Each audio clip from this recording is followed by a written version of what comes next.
রাগের মাথায় মানুষ যত বড় ভুল সিদ্ধান্ত নেয়, আবেগের বশে তার চেয়ে বড় ধরনের ভুল সিদ্ধান্ত নিয়ে ফেলে। কেউ বলে দুনিয়া ভালোবাসার দ্বারা চলে, কেউ বলে দুনিয়া বন্ধুত্বের মাধ্যমে চলে। পরীক্ষা করে দেখার পর বুঝলাম দুনিয়া স্বার্থের মাধ্যমেই চলে।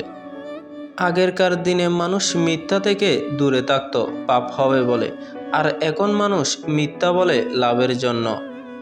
মানুষ কি রেখে গেল সেটা নয়, কি করে গেল সেটাই চূড়ান্ত হিসাব। সাপ ছোবল দেয় আত্মরক্ষার জন্য, আর মানুষ ছোবল দেয় স্বার্থরক্ষার জন্য।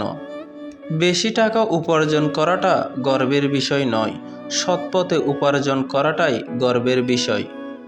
সম্পর্ক তখনই নষ্ট হয় যখন বুঝিয়ে বলার চেয়ে দূরে চলে যাওয়াটা সহজ হয়ে যায়। কিছু মানুষ স্বার্থের কারণে সত্যকে ব্যবহার করে মিথ্যাকে প্রতিষ্ঠিত করতে চায়। অহংকার যার ভিতরে থাকবে সে কখনো নিজের ভুল দেখতে পাবে না, আর অন্যের মধ্যে কোনো ভালো গুণও দেখতেও চাইবে না।